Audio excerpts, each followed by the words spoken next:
All right, everyone, God is great. We are here with one of our top virtual sales reps on the entire team, Tyler Lala. Tyler, say hello to the audience. Let's go, team. Good to see you. I've been on the team for 3 years now. I used to do door-to-door sales prior to joining the Okay, easy. We're going to get into that. Done. So what we're going to be going over today is we're just going to get you guys to know Tyler, learn about what he did before working here, learn about his experience here, maybe get some tips from him, and all around just pick his brain. So let's start here, Tyler. How did you grow up? Where are you from? Talk us through the first 20 years of your life. We know you're 27, pretty much an old man at this point, but first 20 years of your life back 7 years ago, what was that like? Done. Okay, so I grew up, I have a younger brother, older sister. Grew up playing baseball my whole life, so I was super competitive. Me and my younger brother always competing back and forth. My parents worked at the post office, so they didn't make a ton of money, but they made enough to provide the lifestyle that we wanted.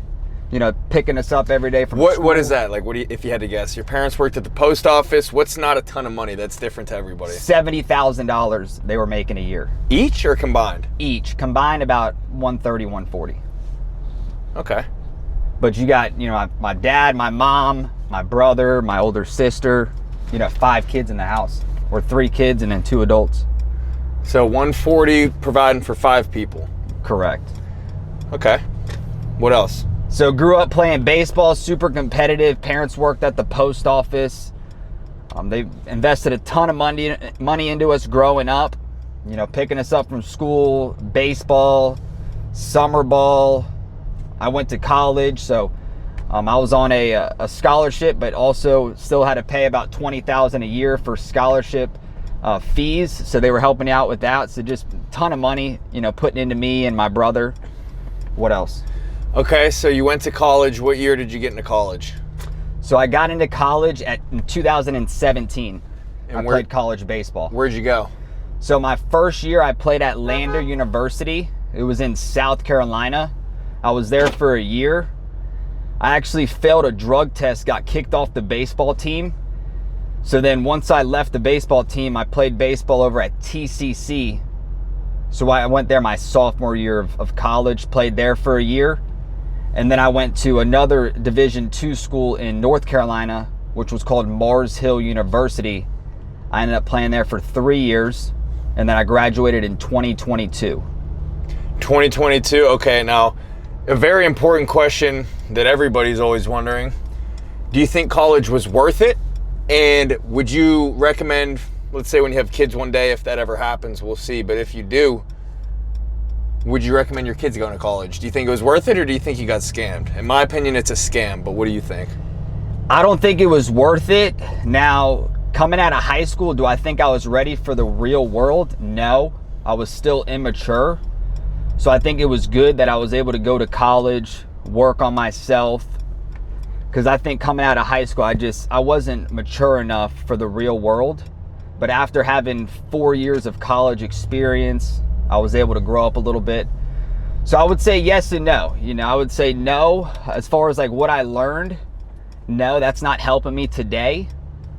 But having an extra 4 years in college definitely got me ready for the real world, for sure. So when you have kids one day, what's your advice going to be to them? Are you going to... I'm not going to push them to go to college because I see like it didn't affect me at all. It didn't help me in any way. What I'm doing right now is 100% commission sales. I'm not using anything I learned in college today. If they want to go to college, great. If not, it's not a big deal. I understand what I've done with the college degree. It really hasn't helped me at all. So whether my kids go to college or not, I'm not going to force them to do it. Okay. See, I have a different opinion. Welcome, Diddy. My opinion is college is a complete scam. My kids are not going to have the option to go even if they want to. Whoa, what's good at sports, coach? If they're good at sports, ideally, I'm going to talk to them about, look, what would be the coolest thing in the world is if you can be like an all-star football player, get 30 full ride D1 offers, and then that day where you're in high school with all the hats lined up about to pick what school you're going to go to, I'm going to instruct them to, right before you pick, wipe all the hats off the table, tell everyone college is a scam, and let them know let them know you're dropping out and getting right into business. I love it. That's seriously what I would teach them to do. Yo, real quick to touch on that. Also, I had a scholarship to play baseball, so I wasn't going to pass up that opportunity. Yeah, I would tell my kids, leave every scholarship. It's the dumbest thing you could ever do. Get straight into business. Doesn't even matter if they're paying for your school, because that just means after 4 years, you're at zero. When if you just skip college and get into business, you'll be way above zero, because you'll make money rather than not making money, but at least not in debt. So I think college is a complete scam no matter which way you slice it. Even if they are going to do sports, unless you're like Tom Brady, what's the NFL stand for? Not for long. Imagine getting into a career where you know you're making money, but your vision in 5-10 years from now is you're not going to be making money. Rather get into business where you might start off making less money, but the vision is in 5 to 10 years from now, you're going to be making 10 times more than you're currently making right now, which I believe business, sales, it's all better than the NFL, is better than everything. So college is a scam. Sports are dumb. Sports are used to distract people. It's a form of entertainment to keep people away from reaching their full potential. So it's all a scam, if you ask me. Not for long. Done. Not for long. Now, Tyler, talk to us about what you were doing straight out of college for income. So my junior year of college, I got into door-to-door sales. Instead of playing baseball my junior summer, I got into door-to-door sales. So I worked with a company called Vivint Smart Home Security. I was out in Colorado for 3 months. I saw the money that you can make in sales, but I didn't like knocking doors. Why not? I just didn't see the long-term vision. Like Spence was just saying, the 5-10 year vision. I didn't see that. I didn't see myself knocking on doors for 5-10 years. Why not? Because I plan on having a family eventually, and you know, they make you go to different states and for different summers, and you're in completely different states, so you're away from the family. It's just not sustainable if you want to have a family in a long-term future. So I did that my junior summer of college. Went back to college because I had 1 more year left. Wanted to make sure my parents were happy, so I graduated, got my degree, and then once I graduated, got my degree, I had a buddy of mine that introduced me to Spencer. And the way I am is I want to meet you face to face. I want to ask you questions. I want to see, you know, how you are as a person, as a character. And then when I met Spencer, I could see that he was genuine. I saw that he had a vision. And just after meeting him, I was like, all right, man, whatever this guy does, I'm going to follow him and I'm going to be his best follower. So right out of college, I got into life insurance sales after having 3 months of door-to-door sales experience. So back to door, you worked for Vivint. You only did that for 1 summer, right? 1 summer, which was my junior summer. When you were doing it, did you know that this wasn't going to be long-term, or was it something that at first you thought it might have been long-term and then eventually it fizzled out after knocking on doors for a while? So to be honest with you, when I got into the business, I didn't even know I was knocking doors. I thought I was just selling. I didn't know if it was over the phone or what it was. I just wanted to make money. So when I first got into it, yeah, I thought it was going to be my career. I was all in. Anything I do, I'm always all in. So I thought it was going to be my career. After going out there for a month, I was just like, man, this isn't for me. Knocking on doors in the 90-degree weather, getting told no all day long, which I'm used to being told no. But that, stacking on top of the weather, stacking on top of a completely different state, it's just a lot, you know, after you. And it's just, I didn't see it in the long-term vision, knocking doors for 5-10 years and having a family. Now let me ask you this. Equity. What do you think was more valuable? 3 months selling security systems with Vivint, or 4 years at college? What do you think brought more value to your real Great question. life? Great question. I would say 3 months of door-to-door sales, no doubt about it. So you think the door-to-door experience, even though it wasn't for you long-term, was better than an entire 4 years at college? As far as... Exactly, yes. And the reason I say that is because I was 22 years old in a completely different state, knocking on homeowners' doors that were 50 years old and above. So I was super, super uncomfortable. But when you're uncomfortable, that's when you grow, right? So I noticed that's when I saw myself growing, was when I was uncomfortable in a completely different state. So yeah, I learned just how to communicate with people that were older than myself, how to hold a conversation, how to assume the sale, a bunch of information that I learned just in 3 months that I think has helped me become a top producer in the life insurance industry as well. Okay, so when you got into virtual sales on our virtual sales team, First off, like Tyler said, for those of you watching, he had no idea who I was before he joined the team. I had no idea who he was. We met randomly at the office one day. Some people see my videos with Big Bra and think you have to be my friend since kindergarten to be successful. We've got tons of people on the team that are successful that I didn't know until they joined the team, just like Tyler. But Lala, I remember when you joined the team, I thought for sure, right around your first or second week, I thought you were toast because you were just complaining, not making sales, being negative. I'm like, this kid's chalked. So talk to us about your first month on the team and kind of what that was like. Yeah, it's funny you say that. It just brought me back to when I first started. And I remember it was like my second week. I was getting trained up by this guy named Noah Von Gunden.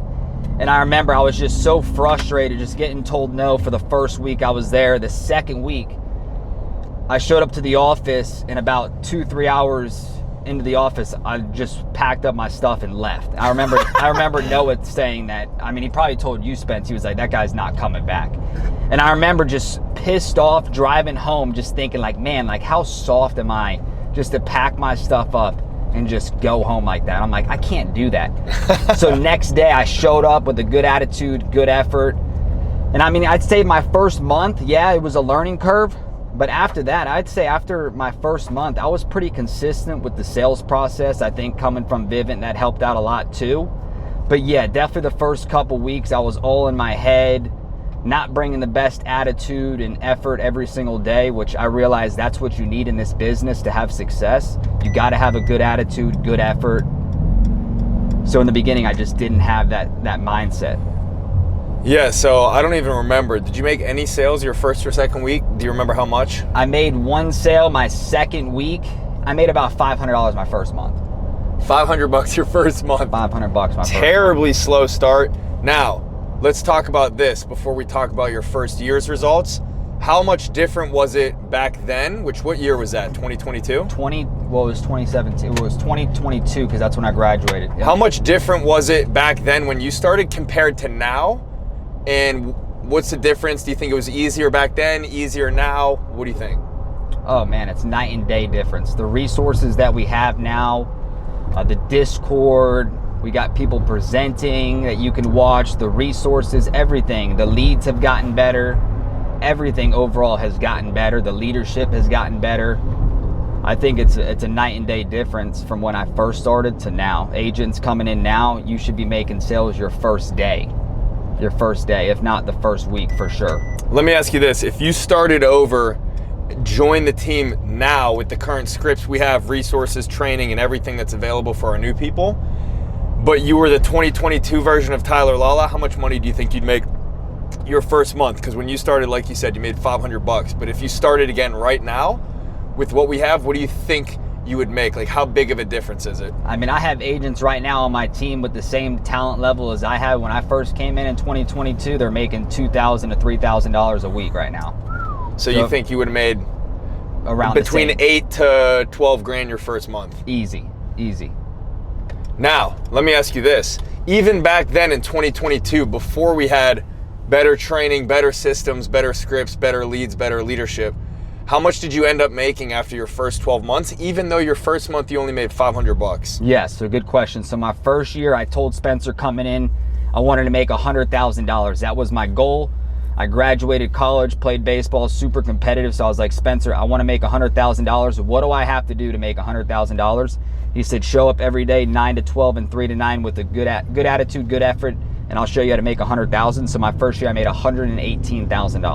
$118,000 first year in virtual sales? Correct. What about your second full year? My second year was when I moved out to Miami with Spencer. I made $285,000 my second year. So it nearly doubled, more than doubled. Okay, and right now we're in July of your third year. We're 7 months, just finished 7 months into the year. How much have you made so far this year, your third year, and what do you think you're gonna finish up at? So far, I've made $300,000. I'm on pace to make $500,000. This is my third year in the life insurance industry. So basically doubling every year since you've been here. Doubling should every continue single year. on that whatever, Uprise. hopefully on that uprise for your whole career. I've got more questions, but Timmy in the back, any questions for Lala after hearing a little bit about his story? Man, this is amazing. It definitely shows. It's definitely a testament to your consistency. One question is, what's currently on your wrist right now? Oh, snap. That's a great question. Last week, I went over to TPT with Neil and bought my first Rolex rose gold presidential day date olive dial. Yo! Come on, coach. That's nasty. It's really that season. Specifically for a reason. How much was that? How much did you have to put as the down payment? What's your monthly payment? Talk to us about the price of that thing. So with watches, you actually cannot finance watches. So it was $50,000. I wired Neil same day. So it paid off, $50,000. Paid off. Is it gonna keep its value? It's an investment. Neil said, I'm just moving money. That's it. Moving money. That's crazy. Amazing. Brother. Amazing. Man, wow. So what's next for you? Well, actually, I got a question. Done. So you have your own sales team within our organization now? Correct. I have a team of about 15 to 20 agents that I'm currently showing how to do exactly what I've done the last 3 years. Talk to us about who's your best agent. Where did you find them? What were they doing before this? And what type of success have you taught them to have so far? Great question. Yeah, so first off, thank you, God. I've been looking for a right-hand man for 2.5 years, and I was finally able to find one when I moved to Miami. His name's Victor. Come on, Victor! Victor Malo, right-hand guy. I met him when I moved to Miami. I went to the gym over here at Anatomy, same gym that Spencer went to, and we connected via working out in the gym. We went golfing a couple times together, built a relationship, and he was a slow play recruit. It didn't happen overnight, right? It took Victor 6 months to finally join. He wanted to see the receipts. He wanted to see us showing up every single day on a routine. He saw that we weren't missing. So 6 months later, after we met, he finally pulled the trigger. One day we were golfing at the range and he was just like, man, like, I'm not happy with my current job. I want to get back into life insurance sales because he used to do that before. And I was like, let's do it. Let's give it a shot. So he passed his exam, got into life insurance sales, and he's going to make probably $300,000 his first year. And what was Victor doing before? When we met him, what was Victor doing for work at that point? And what were his first month or two like compared to what type of results he's getting now? And why do you think that is? Yes, so Victor's from Tennessee, moved to Miami to sell for a company called Bevy. And it was a Bevy. It's water. It's they have it in Omega company. Gym. Yeah, that's a wow. Bevy. That's why I took a picture with it. Yeah. So it's a water company. So he was going business to business, driving around in the Miami traffic, sitting on the road for hours just to go to different businesses for them to tell him no. So he was doing that prior to getting into life insurance sales. What was the other question? So when he started, talk to us about what was his schedule like? Because, he was still trying to work for Bevy at the same time doing this. He had fear of, he was scared to leave his comfortable job with a salary to start 100% commission. Like a lot of people are scared to go all in.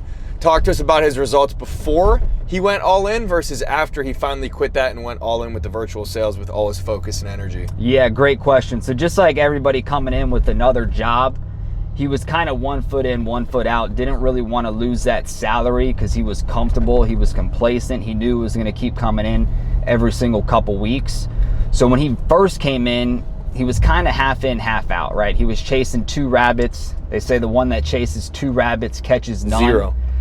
So he really wasn't making a lot of money coming in.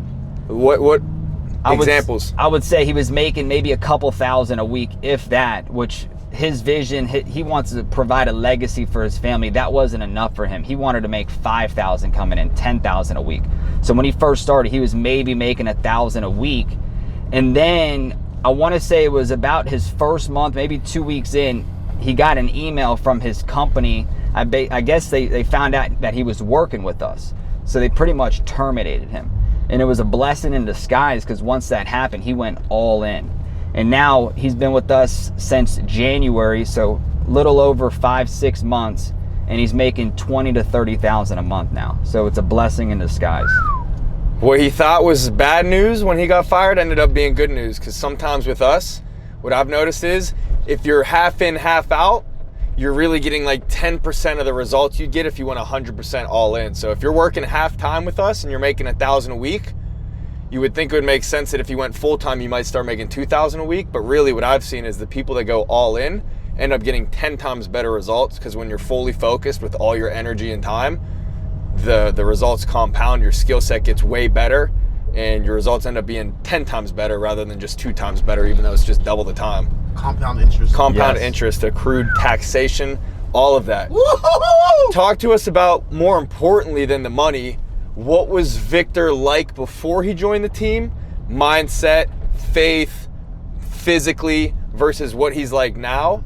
And how does Victor feel about it? I wish Victor was in the car, but other than the financial change, what else have you noticed change in Victor's life without giving too many details of his personal information that he might not want to share? Yeah, no doubt. So Victor's always had a crazy mindset since I've met him. He's always just been all in to whatever he's done. But one thing I can definitely say is his physique's changed tremendously. I mean, when I first met Victor, he kind of just looked like he was going through the motions. Kind of like a melted ice cream cone, you could say. Right. I remember Spencer said something to me. I said, that's not a man. I remember Spencer telling me, your body's your resume. It is. Right. So Victor, when I first saw Victor, Pathetic. It was pathetic, right? It kind of just looked like he was like a going through shell the of motions. missed opportunities. Right. And constantly making the wrong decision over the course of years. That's what his body said to me. When I saw him, I said, man, that is compounded making the wrong choice day after day, week after week for a few years straight, because that does not happen overnight. Yes. That's consistently making the wrong decision. The good news is you can change that though, which Suddenly. Victor did. Yes, exactly. So now he's completely changed his physique. I mean, he's showing up every single day at 5:30 at the gym. He's on a routine. He does not miss. How you do one thing is how you do everything. So he's super, super disciplined now. He's consistent. He's on a routine. And I think that's why he's seeing consistent money, is because he does not miss. And not only has Victor gotten into better physical shape since joining our team, his habits have completely changed. I don't know if he used to do drugs and alcohol or whatever, but I know he's, since joining the team, completely drug and alcohol free, because he knows that's what it takes to be the best version of yourself, to perform at a high level in a performance-based business. I know he's super tapped in with the Lord, growing his spirit, hits church every single Sunday, finally has a vision. When you have a vision, you finally got that fire back in your step, and you have purpose, and you want to wake up every day and attack your goals. And Victor is a great testimonial of an agent that joined Tyler's team, and Tyler taught him how to sell, how to make money. So the reason I'm pointing this out is Tyler joined our team 3 years ago with no sales experience, making no money. He joined, he mastered the sales process, made over 100K selling life insurance. When you're on our team, you also have the opportunity to build your own sales team, where then you make money off your sales and your team sales. So then Tyler took what he learned, recruited other people, taught them how to sell, and now Tyler not only makes money off his sales, but makes money off his team sales as well. Can I touch on something real quick? Oh, go ahead. So one thing that Victor and I talk about a lot is purpose. Oh, I think when I first got into this business, pretty much my whole life, I was kind of just going through the motions, coasting, really didn't even know what I wanted to do. Even when I was in college, I didn't even know what I wanted to do when I graduated. But when I got into this business and I started making money myself and started showing others how to make that same type of money, was when I really felt a purpose. So Victor and I, we always talk about, you know, at night, we'll call each other and just kind of see how the day went. We'll talk, brainstorm, but we're always talking about how this business has provided us with a purpose of showing agents that have never made $2,000 a week, bringing them in here, showing them this skill and showing them how to make $2,000 a week. There's something different with that than just you making all the money yourself. It's different to show others how to make that type of money and then them show others how to do it. It's a trickle effect. So it's really that purpose. And that's why I like this industry, is because you can shed that on others as well and give them a purpose, which I like. Okay, Tyler, now let me ask you, what do you see that the people that come into this business and fail, what do they have in common? Like, what do you see as a consistent trait or habit of people that come in and don't last 3 months? Easy. Attitude, they're just super negative. They got the devil in their head. They're blaming everybody but themselves. That's how they've been their whole life. It's never their fault. It's always somebody else's fault. It's either the leads, it's the manager, it's the company, it's the situation they're in. A victim. They're a victim mindset. What else? They're one foot in and one foot out. They come in here with a job at 9 to 5, and they try to, do this on the side, which I just talked to you guys about, the one that chases 2 rabbits catches none. So they're just not all in. Now here's the thing, I slightly disagree, because we actually have some people that work part-time after their 9 to 5 or as full-time college students that still succeed and have made over 6 figures working part-time. So it's not necessarily just the fact that part-time people fail. It's just the fact that a lot of time, the people that do it part-time tend to be also victims and scared to go all in and scared to bet on themselves, because they're not the type of person that can take control. They're victims that blame everything, so they're scared to bet on themselves. But there's some people that, they just don't want to drop out of college, or they don't want to stop their 9 to 5, but they still succeed. So I think it's more the first thing you were bringing up. No, you're right. I got a guy on my team right now. His name's Tristan. Came in with a full-time job. He actually just quit his job Thursday, and he's been with us for 2 months. I've been able to show him how to make at least $5,000 a month. So now he just quit his job on Thursday, and he's all in now. So yeah, I agree with you. You got to have a good mindset and good attitude. Now, what's a common trait you see with people that do succeed and make over 6 figures? A couple traits. I would say, like I just said, the attitude, the mindset, coming in here with no plan B, going all in, and just really betting on yourself. So do you think if someone comes into the business, goes all in, good attitude, no plan B, what are the odds you think they can make 6 figures their first year? I know for sure they can. 100%? 100%. I've done it. I've seen multiple people do it. So if they can do it, so can you. This is a copycat business. If you know what they know and you do what they do, it's only a matter of time until you have what they have. So I agree. Timmy, any other questions for Tyler? The same exact thing that he just said, do what they do, have what they have. One question is, what's next for you, brother? What's next? So what's next is I'm going to get a Lamborghini or a McLaren by the end of 2025. It's already done. Is that bad marketing, or can you explain the reasoning? That is great marketing. Great marketing. It's that season. Yeah. Timmy, I have some questions for you. Yes, sir. So for those of you watching, Timmy in the back, he is our black man. Head of marketing. Head of marketing, videographer. Most definitely. All of it. You know a bunch of people on the team. Yeah. You've seen people come in and crumble. Yeah, badly. Badly. Quit within the first month, just crumble. You've also met some of the people on our team that make multiple 6 figures, also 7 figures. The couple people that make 7 figures. Oh. No, all right. But talk to us about what do you notice about Tyler that makes him different than the people that crumble? One thing is that he never gives up. And just like in life, you can't ever give up when things are going to knock you off. You just have to be able to pivot and keep moving forward. And that's one thing that Tyler was able to do. See, already you guys all know there was something that he wanted before he actually got that watch. And that was a Lamborghini. Now, of course, things didn't happen the way that he wanted to. But all he did was pivot, and he was able to actually pick up something that was still valuable that he wanted. And it just goes to show you that just like he did in that situation, he's able to do with sales and in anything else in life. Now, the people that have crumbled, oh my goodness, they literally were people that just really couldn't make it from the get-go. And it probably also shows you how they treat other things in their areas of life, about how if things start to kind of get difficult or tough for them, or they're doing something they've never done, they just give up and become failures in life. And so that's one thing that makes Lala different. He's not a failure. He's always going to succeed and win just because he keeps going. He pivots. And this is something that you can do too. It's literally everyone in this vehicle is able to pivot or take that detour route to make it towards the destination. The GPS, just like a GPS does, it recalculates the actual route and it still allows you to go towards the destination. It doesn't give up when there's a blockage in the road. Some of y'all are literally stopping when you see a block in the road. But no! You can get over it! You can go around it! Me, I might go through it! Come on. So y'all, get through it, keep rolling, and remember, it's that season specifically for a reason! Come on.